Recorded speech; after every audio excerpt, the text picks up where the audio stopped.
करेगा। वो जब परमेश्वर का आत्मा आता है ना, तो आत्मा को आने से कोई नहीं रोक सकता हमारे जीवन में। हालेलुया। कि कैसा हमारा जीवन होना चाहिए, कैसी हमारी चाल होना चाहिए, कैसे मतलब परमेश्वर को हमें भावता हुआ जीवन देना है। बहुत सारी चीजें हैं। हालेलुया। जय मसीह की। आप सब आनंदित हैं? मैं भी बहुत हूँ, क्योंकि परमेश्वर की कृपा से आज मुझे मैसेज देने का मौका मिला। इसके पहले कभी नहीं मिला था। जब से कुछ बात बताना चाहूँगी, अभी जब से फ्राइडे मीटिंग स्टार्ट करी है, तो मैं परमेश्वर का धन्यवाद करती हूँ कि मेरा हृदय जो था ना, बहुत घबराता था। हर छोटी छोटी बातों के लिए घबराता था। यदि किसी ने मुझे प्रार्थना करने के लिए बोल दिया था, तो मैं घबरा जाती थी कि मैं कैसे करूँगी। मगर प्रभु का धन्यवाद हो कि परमेश्वर ने मेरे हृदय को खोला कि मैं परमेश्वर के लिए प्रार्थना भी कर सकूँ, परमेश्वर के वचनों को भी बांट सकूँ। और अभी मैंने जिया जी ने मुझे मतलब उस दिन बोला, जिया जी वचन शेयर कर रहे थे पुलपिट पर। जब मेरे मन में आया कि काश शुक्रवार को मुझे भी मैसेज का मौका मिले। और जब लास्ट में मीटिंग खत्म हुई, तो जिया जी आए कि बोले प्रीति वहाँ पे मैसेज आपको देना है। तो मैं प्रभु का धन्यवाद हूँ, मैंने जिया जी आपने नहीं बोला, उसके पहले मेरे को मन में आ गया था। तो मैं परमेश्वर का धन्यवाद करती हूँ कि शुक्रवार की मीटिंग के बाद से बहुत सारे ऐसे बदलाव आए हैं कि मेरे अंदर गुस्सा भी था, बहुत सारी चीज़ें थी। मैं कभी घुटनों पे आके प्रार्थना नहीं करती थी, वचनों को ढंग से नहीं पढ़ती थी। मगर उस फ्राइडे की मीटिंग के बाद में बहुत सारे का बदलाव मेरे जीवन में आया। इसके लिए प्रभु का धन्यवाद करती हूँ। तो आज हम पढ़ेंगे इफिसियों उसका चौथा अध्याय। तो प्रभु में बंदी हूँ, तुमसे विनती करता हूँ कि जिस बुलाहट से तुम बुलाए गए हो उसके योग्य चाल चलो। हालेलुया। परमेश्वर का वचन कह रहा है, इसलिए मैं जो प्रभु में बंदी हूँ तुमसे विनती करता हूँ कि जिस बुलाहट से तुम बुलाए गए थे उसके योग्य चाल चलो।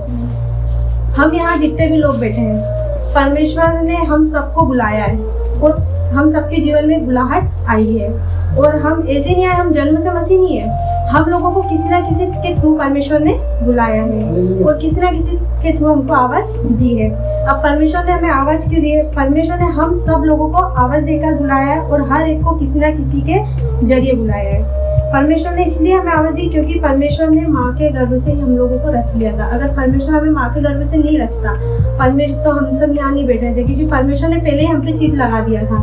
तो आज हम लोग यहाँ बैठे, परमेश्वर ने हमको चुना और हर एक के जीवन में बुलाहट अलग अलग है। हालेलुया। हर किसी की बुलाहट अलग है। हर किसी को परमेश्वर ने अलग दान वरदान दिए हैं। किसी को आराधना करने का वरदान दिया है, किसी को भविष्यवाणी करने का, किसी को प्रचार करने का। तो ऐसे अलग अलग वरदानों से परमेश्वर ने हमें सब में बांटे हैं। और जिस बुलाहट के लिए परमेश्वर ने हमें बुलाया है, उस बुलाहट के अनुसार हमको चाल भी चलना है। अब क्या हम जानते हैं कि परमेश्वर क्या चाहता है हमसे, कैसी चाल चलना है? परमेश्वर ने हमको बुला तो लिया है, मगर हम कैसे उसके अनुसार चले जो परमेश्वर हमें चाहता है। अब चाल कैसी चलना है परमेश्वर हमें बताता है, जो परमेश्वर को भाती है। जो परमेश्वर को भाती, हमें ऐसी चालों को चलना है। अब कैसी चाल चलना है? परमेश्वर चाहता है सबसे पहले हम पवित्र बने। हालेलुया। पवित्र बने। फिर दूसरी बात, परमेश्वर की आज्ञाओं को माने। और तीसरी बात कि जैसा परमेश्वर का स्वभाव था वैसा ही हमारा भी हो। और सबसे बड़ी बात, परमेश्वर चाहता है कि हम आपस में प्रेम करें, क्योंकि प्रेम सब बातों को ढांप देता है। तो आज हम 4 बातों पे मनन करेंगे। सबसे पहले है हम पवित्र बने। हालेलुया। हम पढ़ेंगे लेव व्यवस्था उसका 11वां अध्याय उसका 45 पद। क्योंकि मैं वह यहोवा हूँ जो तुम्हें मिस्र देश से इसलिए निकाल ले आया कि तुम्हारा परमेश्वर ठहरूं, इसलिए तुम पवित्र बनो क्योंकि मैं पवित्र हूँ। हालेलुया। हालेलुया।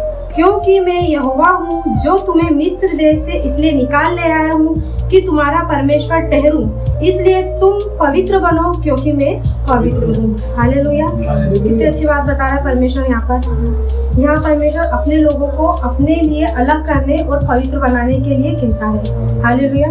और परमेश्वर ने इजरायलियों से कहता है कि तुम पवित्र बनो क्योंकि मैं भी पवित्र हूँ। हालेलुया। परमेश्वर अपने लोगों को अलग करता है और उन्हें अपने उपदेशों के लिए तैयार करता है, क्योंकि परमेश्वर चाहता है कि जैसा परमेश्वर का जीवन था, परमेश्वर पवित्र था, तो हमें भी पवित्र बनना है। अब पवित्रता में क्या क्या आती, बहुत सारी चीजें आती है। परमेश्वर चाहता है कि हम बेविचार ना करें, हम आंखों से ऐसी चीजों को ना देखें जो परमेश्वर को नहीं भाती है। परमेश्वर चाहता है जैसा पूरा परमेश्वर का जीवन था, पवित्र था, वैसा हमारा जीवन भी पवित्र हो। अब बहुत मतलब हम लोगों में से कोई परमेश्वर के तुल्य नहीं हो सकता, मगर परमेश्वर चाहता है तो परमेश्वर के लिए हम कुछ कामों को तो कर ही सकते हैं। तो परमेश्वर चाहता है कि सबसे पहले हमारा जीवन पवित्र बने, क्योंकि मैं पवित्र हूँ। अगर परमेश्वर पवित्र नहीं होता तो हमको भी नहीं बोलता, पर परमेश्वर का जीवन पवित्र है, इसलिए परमेश्वर बोला है कि पहले तुम पवित्र बनो, मैं पवित्र हूँ वैसे तुम भी पवित्र बनो। हालेलुया। इसका मतलब कि परमेश्वर के नियम, परमेश्वर चाहता है कि परमेश्वर सब बातों को मिलकर हम लोगों के लिए तैयार करे और हम लोग पवित्र बने। हालेलुया। हम पढ़ेंगे एक पद को, पहला थिस्सलुनीके उसका 4:3।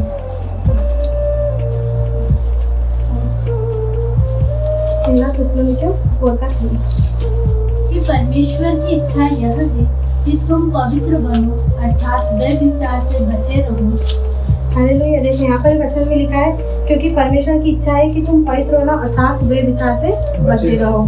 परमेश्वर चाहता है कि हम कोई बुरे कामों को ना करें, हम किसी गंदी बातों को ना सोचें, हम लोगों का जीवन एकदम पवित्र और साफ सुथरा हो। जब भी हमारा जीवन जो है ना परमेश्वर को भावता दिखेगा, तो ही जो परमेश्वर चाहता है हम लोग काम करें, वो परमेश्वर हमारे जरिए काम कराएगा। मैं एक गवाही दूंगी, एक परमेश्वर के दास है, वो बहुत बीमार रहते थे, बहुत सारी चीज़ों में ऐसे रहते थे, और उनके घर पे कुछ लोग प्रेयर भी करने आते थे। वो प्रेयर करने आते थे तो उनके घर वाले प्रेयर करवाते थे, मगर वो परमेश्वर के दासों को भगा देते थे। मगर एक दिन ऐसा हुआ कि उनको एक कुत्ते ने काटा और वो बहुत ज़्यादा पागल हो गए, मेंटल हो गए बहुत सारी चीज़ों में। मगर फिर वो आत्महत्या करने के लिए भी जा रहे थे कि अब मेरा जीवन किसी काम का नहीं है। वो चलते जा रहे थे, फिर उनको कुछ लोग जो उनके घर पे प्रेयर करने आते थे, उन लोगों ने देखा कि ये कैसा हो गया है। तो उसके बाद जब वो जा रहे थे, उनको रोका कि भाई कहाँ जा रहे हो? तो बोले मैं आत्महत्या करने जा रहा हूँ, क्योंकि वो बहुत पागल हो गए थे। जब कुत्ता काट लेता है किसी को भी, तो हम जानते हैं कि क्या क्या रिएक्शन उसके होते हैं। कोई तो ठीक भी हो जाता है, कोई नहीं होता, किसी को पागल भी हो जाता है। तो वैसे वो पागल हो गए थे, उनको कुछ समझ नहीं आ रहा था, उनका जीवन बहुत ही व्यर्थ होते जा रहा था। मगर जब प्रभु के दास लोग उनके पास आए, तो उन्होंने बोला कि आप सिर्फ परमेश्वर से प्रार्थना करो, वो परमेश्वर ने आपको चुना है, परमेश्वर आपको बचाएगा। जब उन्होंने उस बात पे विश्वास करा, वो चर्च जाने लगे, प्रभु से प्रार्थना करने लगे, तो परमेश्वर ने उनके जीवन को बचा लिया। कहाँ तो वो मरने पे थे, और कहाँ उनके जीवन को परमेश्वर ने बचा लिया। जब उनके जीवन को परमेश्वर ने बचाया, तो आज ऐसा बचाया क्योंकि सबसे पहले उन्होंने अपने जीवन का क्या करा? समर्पण करा। तो परमेश्वर ने उनके ऊपर अपना आत्मा को उंडेला, और आत्मा को उंडेला तो परमेश्वर का जब पवित्र आत्मा किसी पर आता है ना, तो उसके कार्य को करने से कोई नहीं रोक सकता। तो परमेश्वर ने जब उन पर पवित्र आत्मा को उंडेला, तो बहुत सारे लोग उनके द्वारा बचाए गए, और आज भी बचते हैं। और आज उनके द्वारा बहुत बड़ी बड़ी कलीसियाएं चलती है देश में विदेश में, और उनको भी आप सब लोग बहुत अच्छे से जानते हैं। उनका नाम है अंकुर नरोला जी। अगर परमेश्वर उनको नहीं चुनते, अगर उनको परमेश्वर के लोग नहीं मिलते और वो मर जाते, तो क्या आज कुछ लोग बचाए जाते? उनके थ्रू आज देखना पूरा पंजाब में कुछ ही लोग होंगे जो नहीं बचे, और बहुत सारे लोग उनके द्वारा बचाए जा रहे हैं। और आज भी कई जगहों पे उनकी कलीसियाएं चलती है। तो जैसा परमेश्वर चाहता है कि हमारा जीवन हो पवित्र हो, तो जब हम पवित्र बनेंगे तो परमेश्वर हमको भी इस्तेमाल करेगा। और जब परमेश्वर का आत्मा आता है ना, तो आत्मा को आने से कोई नहीं रोक सकता हमारे जीवन में। हालेलुया। तो परमेश्वर की कुछ आज्ञाओं को हमको मानना, और दूसरी आज्ञा ये है परमेश्वर की आज्ञा मानना। दूसरा पद है आज्ञा को मानना। तो हम पढ़ेंगे व्यवस्था विवरण उसका 28वां अध्याय, उसके पहले पद से यदि तू अपने परमेश्वर यहोवा की सब आज्ञाएं जो मैं आज तुझे सुनाता हूँ चौकसी से पूरी करने को चित्त लगाकर उसकी सुने, तो वह तुझे पृथ्वी की सब जातियों में श्रेष्ठ करेगा। फिर अपने परमेश्वर यहोवा की सुनने के कारण ये सब आशीर्वाद तुझ पर पूरे होंगे। धन्य हो तू नगर में, धन्य हो तू खेत में, धन्य हो तेरी संतान और तेरी भूमि की उपज, और गाय और भेड़ बकरी आदि पशुओं के बच्चे। धन्य हो तेरी टोकरी और तेरी कटोती। धन्य हो तू भीतर आते समय, और धन्य हो तू बाहर जाते समय। यहोवा ऐसा करेगा कि तेरे शत्रु जो तुझ पर चढ़ाई करेंगे वो तुझसे हार जाएंगे। वे एक मार्ग से तुझ पर चढ़ाई करेंगे, परंतु तेरे सामने से 7 मार्ग से होकर भाग जाएंगे। तेरे खत्तों पर और जितने कामों में तू हाथ लगाएगा उन सबों पर यहोवा आशीष देगा। इसलिए जो देश तेरा परमेश्वर यहोवा तुझे देता है उसमें वह तुझे आशीष देगा। यदि तू अपने परमेश्वर यहोवा की आज्ञाओं को मानते हुए उसके मार्गों पर चले तो वह अपनी शपथ के अनुसार तुझे अपनी पवित्र प्रजा करके स्थिर कर रखेगा। और पृथ्वी के देश देश के सब लोग यह देख कर कि तू यहोवा का कहलाता है तुझसे डर जाएंगे। और जिस देश में विषय यहोवा ने तेरे पूर्वजों से शपथ खाकर तुझे देने को कहा था उसमें वह तेरी संतान की और भूमि की उपज की और पशुओं की बढ़ती करके तेरी भलाई करेगा। यहोवा तेरे लिए अपने आकाश रूपी उत्तम भंडार को खोलकर तेरी भूमि पर समय पर मेघ बरसाया करेगा और तेरे सारे कामों पर आशीष देगा। और तू बहुत तेरी जातियों को उधार देगा परंतु किसी से तुझे उधार लेना न पड़ेगा। और यहोवा तुझको पूंछ नहीं किंतु सिर ही ठहराएगा और तू नीचे नहीं परंतु ऊपर ही रहेगा। यदि परमेश्वर यहोवा की आज्ञाएं जो मैं आज तुझको सुनाता हूँ तू उनके मानने में मन लगाकर चौकसी करे और जिन वचनों की मैं आज तुझे आज्ञा देता हूँ उनमें से किसी से दाहिने या बाएं मुड़ के पराये देवताओं के पीछे न हो लेना और न उनकी सेवा करे। हालेलुया। देखिए परमेश्वर ने कितने अच्छे आशीष वचनों को हमें दिया है, पर ये आशीष के वचन कब हम पर लागू होंगे? जब हम परमेश्वर की आज्ञाओं को मानेंगे। और परमेश्वर की आज्ञा हम सबने यहाँ पे पढ़ी है। यदि तू अपने परमेश्वर यहोवा की सब आज्ञाएं जो आज मैं तुझे सुनाता हूँ चौकसी से पूरी करने को चित्त लगाकर उसकी सुने तो तुझे पृथ्वी की सब जातियों में श्रेष्ठ रखेगा। हालेलुया। देखिए परमेश्वर हमको चाहता है कि सब जातियों में श्रेष्ठ रखे, ऊपर रखे, क्योंकि लिखा है परमेश्वर हमें पूछने किंतु सर नहीं रखेगा। इसलिए परमेश्वर जो चाहता है वो हमको करना है। और सबसे पहले पवित्र बनना है, उसके बाद परमेश्वर की आज्ञाओं को मानना है। जब हम परमेश्वर की आज्ञाओं को मानेंगे तो देखिए आगे और भी लिखा है, फिर अपने परमेश्वर यहोवा की सुनने के कारण ये सब आशीर्वाद तुझ पर होंगे। और धन्य हो तू नगर में, धन्य हो तू खेत में। मतलब कहीं भी कुछ भी करोगे, जो भी आप काम करोगे उसमें परमेश्वर आपको आशीष देगा। किसी भी काम में आप हाथ लगाओगे परमेश्वर उसमें आशीष देगा। इसलिए परमेश्वर चाहता है कि हम सिर्फ और सिर्फ परमेश्वर की आज्ञाओं को माने। हम कई बार परमेश्वर की आज्ञा को उल्लंघन भी कर देते हैं। हम मतलब कुछ भी चीज आ रहे, ठीक है परमेश्वर ने बोला होगा, ठीक है ऐसा करा होगा, मगर अगर हम परमेश्वर की उस आज्ञा को मानेंगे तो क्या ये आशीष हम पर नहीं होगी? होगी, जरूर होगी, जब हम परमेश्वर की आज्ञा को मानेंगे। और देखिए इसमें लिखा भी है, धन्य हो तेरी टोकरी और तेरी कटोती, धन्य हो तू भीतर आते समय और धन्य हो तू बाहर जाते समय। तो परमेश्वर कितनी अच्छी बात बोल रहा है कि धन्य हो तेरी कटौती। जो भी तुम काम करते हो, जो भी तुम करते हो, तो उसमें परमेश्वर तुमको आशीष देगा। कभी तुम्हारी घटती नहीं होगी और बढ़ती ही चली जाएगी, क्योंकि परमेश्वर की हम आज्ञा मान रहे हैं, है ना। परमेश्वर चाहता है कि हम परमेश्वर के लिए दशमांशों को दे, भेंटों के दे। दशमांश एक ही चीज का नहीं होता, हम सब बहुत अच्छी तरह से जानते हैं। दशमांश कई प्रकार के होते हैं। हालेलुया। तो परमेश्वर बोलता है जब तू कहीं बाहर भी जाएगा, कहीं रहेगा, तो परमेश्वर हमको बाहर में, भीतर में, अंदर में सब जगहों पे सेफ भी रखता है, आशीष देता है और बचाता भी है परमेश्वर, क्योंकि हम क्या करें, परमेश्वर की आज्ञा को मान रही है। हालेलुया। यहोवा ऐसा करेगा कि तेरे शत्रु जो तुझ पर चढ़ाई करेंगे वे तुझसे हार जाएंगे। वे एक मार्ग से तुझ पर चढ़ाई करेंगे परंतु तेरे सामने से 7 मार्ग से होकर भाग जाएंगे। मतलब देख लीजिए, हमारा कोई जो विरोधी है, जो हमसे मतलब घृणा करता है सारी चीजों को, वो हमारे बारे में अगर कुछ सोचता भी हो गलत तो भी वो हमारा कुछ नहीं बिगाड़ पाएगा, क्योंकि परमेश्वर हमारे साथ है, हमारे साथ हमेशा हमारी रक्षा करता है। और परमेश्वर के वचन में लिखा है, तेरे खत्तों पर और जितने कामों में तू हाथ लगाएगा उन सबों पर यहोवा आशीष देगा। हालेलुया। हालेलुया। तो परमेश्वर के लिए हम जो भी काम करते बड़े मन से करें, परमेश्वर की आज्ञाओं को मान के करें। और अगर आज हम ये सोच ले कि नहीं, परमेश्वर ने मुझे बोला है तो मुझे करना ही है, परमेश्वर की आज्ञाओं को कभी नहीं टालना। क्योंकि बहुत लोग ऐसे जो परमेश्वर की आज्ञा को टाल भी देते हैं, तो उन लोगों के जीवन में बहुत सारे ऐसे उतार चढ़ाव आते हैं और फिर भी वो परमेश्वर को ही कोसते कि प्रभु ने ऐसा करा। फिर परमेश्वर वचनों के द्वारा याद दिलाता कि देख बेटा, मैंने तो तुझे बोला था, मैंने तुझे कहा था कि मेरे इन वचनों को मैंने तेरे को पहले ही दे दिया है, तू सुन और उसको मनन कर। जब तू आज्ञाओं को मानेगा, वचनों पे चलेगा, तो तेरा परमेश्वर तेरे लिए सब कुछ को पूरा करेगा। तो इसलिए हमारा परमेश्वर बहुत महान है, हमारा परमेश्वर सब कुछ को कर सकता है। हम बस एक ही चीज परमेश्वर चाहता है कि हम पवित्र बने, उसकी आज्ञाओं को माने। और भी बहुत सारी चीजें कि परमेश्वर चाहता है कि हमारा स्वभाव कैसा हो। अब हम स्वभाव पे देखेंगे, हम पढ़ेंगे भजन संहिता 101 का 4। हम देखेंगे कि परमेश्वर हमसे कैसा स्वभाव को चाहता है। तेरा स्वभाव मुझसे दूर रहेगा, ये बुराई को जानूंगा भी नहीं। हालेलुया। देखिए परमेश्वर के कितना अच्छे वचन बोल रहा है, टेढ़ी चाल मतलब टेढ़ा स्वभाव मतलब टेढ़ी चाल। परमेश्वर चाहता है कि हम टेढ़ी चाल नहीं चले, क्योंकि परमेश्वर का स्वभाव कैसा था, नम्र था, दीन था और एकदम सीधा। परमेश्वर हमेशा सीधे मार्ग पे हमको ले चलता है। तो परमेश्वर टेढ़ी चाल करते हैं कि कोई व्यक्ति सीधे तरीके से काम नहीं कर सकता, मतलब कोई व्यक्ति सीधा करेगा और उलझनों में आएगा, उसके मन में छल कपट भी होगा। इसलिए परमेश्वर बोलता है कि टेढ़ी चाल ना चलो। हालेलुया। वो अपने लक्ष्य को प्राप्त करने के लिए कुछ भी बुरे काम करेगा, वो हमेशा टेढ़ी चाल, क्योंकि वो एक कहावत है ना कि जब तक टेढ़ी सीधी उंगली से घी नहीं निकलता उसको टेढ़ी करनी पड़ती है। इसलिए क्या है, कुछ लोग है ना सीधे तरीके से कुछ नहीं काम करेंगे, जब तक उनको टेढ़ा नहीं करेंगे उंगली को, जब तक वो घी नहीं निकाल पाएंगे ऐसा।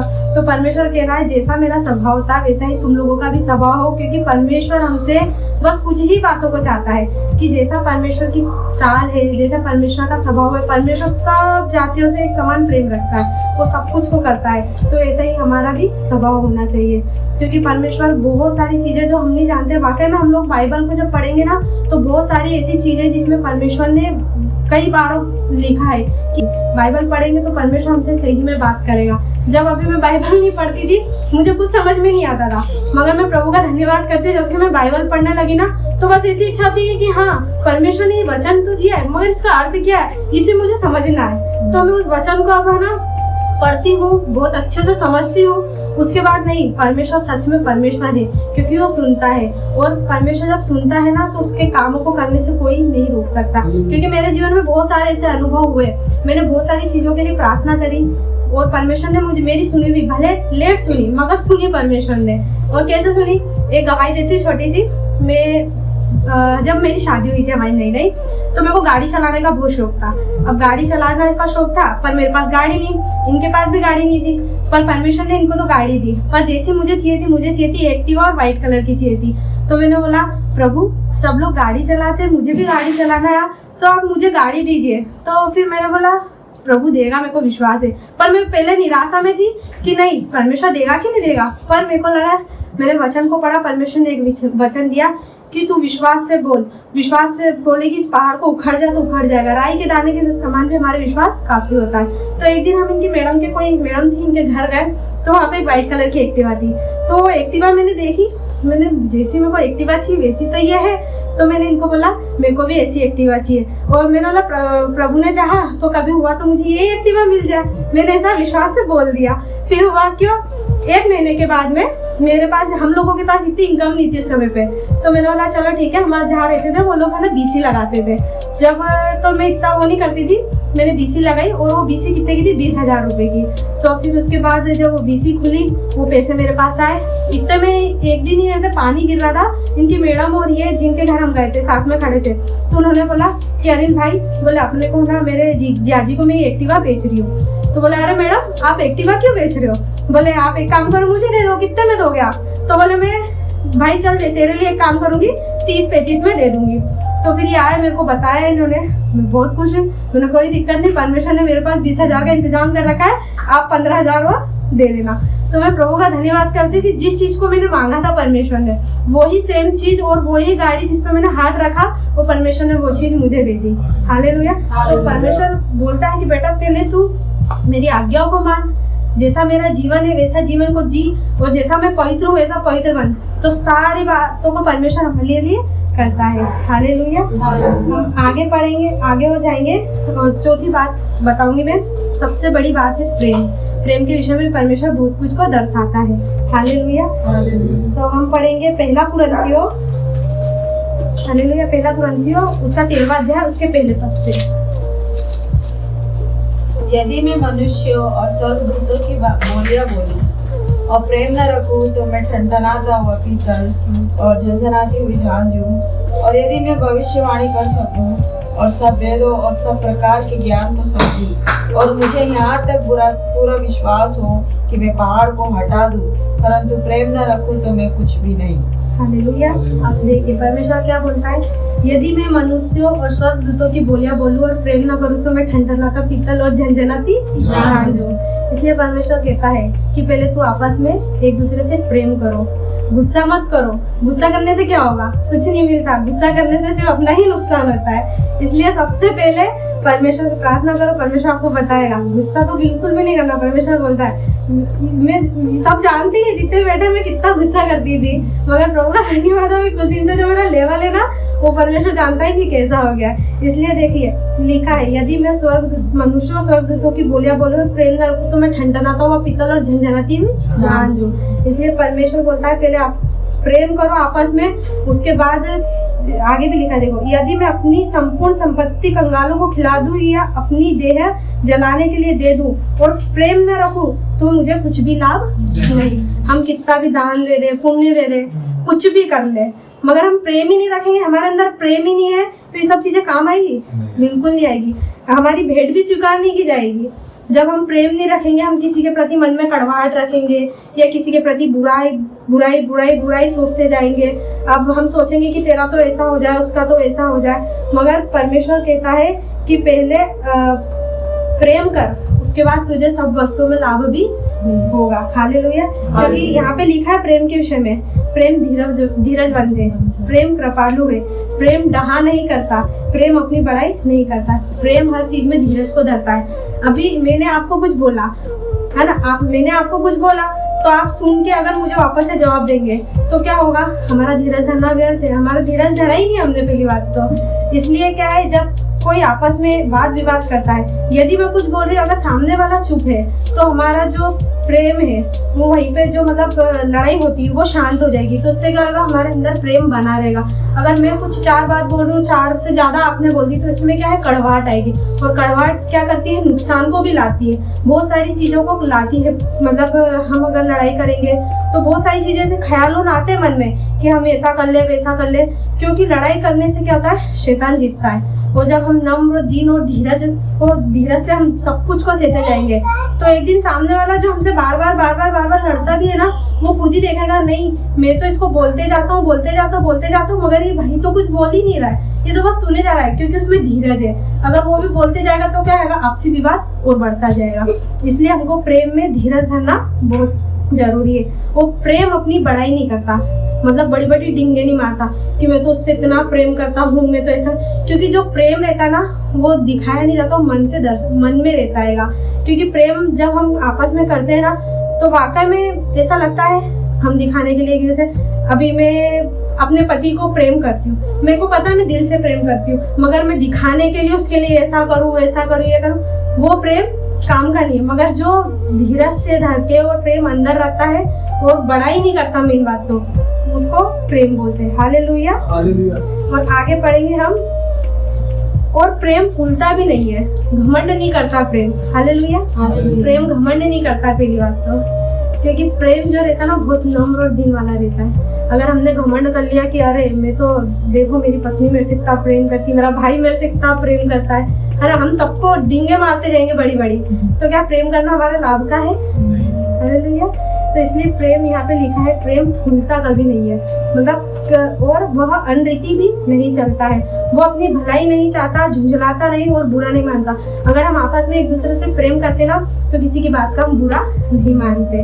हम लोग आपस में किसी को मतलब ऐसा ताना कसी नहीं करते, और जैसा मतलब इसमें लिखा है वह अनरीति भी नहीं चलता, मतलब किसी गलत मार्ग पे नहीं चलता है। सारी चीजों में यहाँ पे बहुत सारी चीजें ऐसी लगी, जब हम प्रेम के विषय में पढ़ेंगे ना तो बहुत सारी चीजें जो हमारे जीवनों में सही में कहीं ना कहीं कमी है इन चीजों की, अगर हम परमेश्वर से प्रार्थना करेंगे तो परमेश्वर उन चीजों को दूर करेगा। हालेलुया। तो हमारे जीवन से सिर्फ प्रेम ही झलकेगा। तो परमेश्वर चाहता है कि परमेश्वर ने इसलिए हमें बुलाया है और इसलिए बुलाहट दी है परमेश्वर ने। परमेश्वर चाहता मतलब जानता था कि ये मेरा बेटा है, ये मेरी बेटी है, आगे चल के मेरे लिए कामों को करेंगे, इसलिए परमेश्वर ने हमको माँ के गर्भ से ही चुन लिया था। अगर परमेश्वर हमको माँ के गर्भ से नहीं चुनता तो आज हम सब यहाँ नहीं बैठे रहते। हालेलुया। परमेश्वर का धन्यवाद हो कि परमेश्वर ने हमको एक ईसाई समाज में से नहीं, मतलब जो आज आप लोग देखो जो ईसाई लोग हैं वो लोग जैसे अपन आज बैठ के आराधना कर रहे हैं वो वैसे नहीं करते। पाते, मगर हम परमेश्वर का धन्यवाद करते हैं कि जैसा परमेश्वर चाहता है ना, जैसे जिस काम से हमको परमेश्वर ने चुना है वैसे हम कामों को करते रहेंगे। इसलिए मैं परमेश्वर का धन्यवाद करती हूँ कि परमेश्वर ने हम सबको अन्य जातियों में से बुलाया और हर एक किसी को किसी न किसी के जरिए बुलाया। हालेलुया। अगर मुझसे कुछ वचनों में गलती है तो मुझे क्षमा करना। प्रभु आप सबको इन वचनों के द्वारा